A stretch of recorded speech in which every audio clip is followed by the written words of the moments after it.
Comment des cadavres empruntés à une morgue ont-ils permis de peindre un des chefs-d'œuvre de l'histoire de l'art? Le radeau de la Méduse, c'est ce fameux tableau de Théodore Géricault, tiré d'une histoire vraie et glauque. Celle du naufrage de la Méduse et des 150 personnes entassées sur un radeau, subissant la faim, la soif, un soleil brûlant, des émeutes et même du cannibalisme.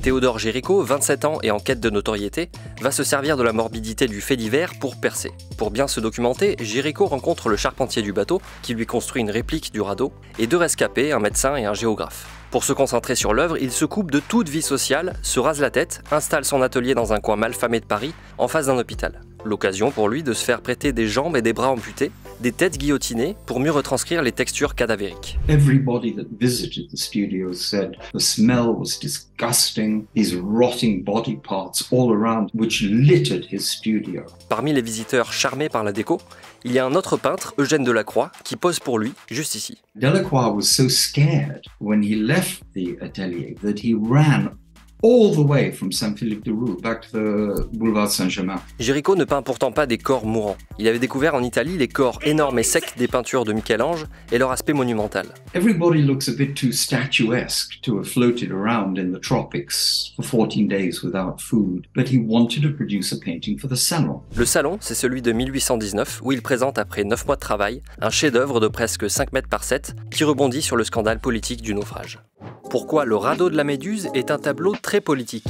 En peignant ce tableau, Théodore Géricault, qui est un militant anti-esclavagiste, place au sommet de son chef-d'œuvre un homme noir. Mais il est aussi hostile à la monarchie et va se servir de l'histoire vraie derrière le naufrage pour faire passer un message.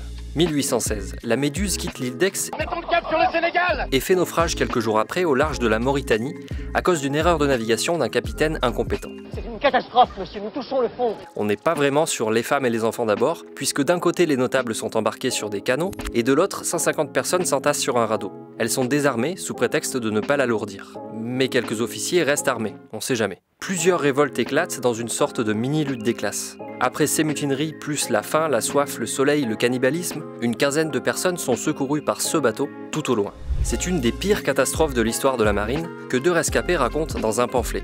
Tollé général, le ministre de la marine démissionne. It had become a huge political scandal.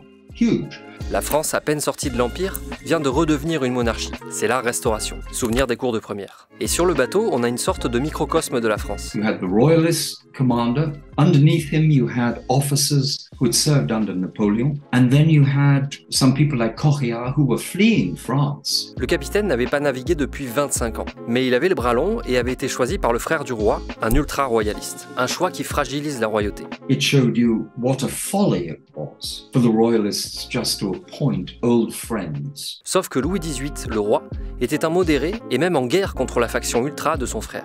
Et donc il va se dissocier de la responsabilité du naufrage lors de la présentation du tableau. Louis XVIII sat in front of the painting for a long time and famously said, Monsieur Géricault, you have created a shipwreck, but it is not a shipwreck for you. He liked the painting. He knew that the painting, in a way, was playing into his hands politically. Touché mais pas coulé, Louis XVIII.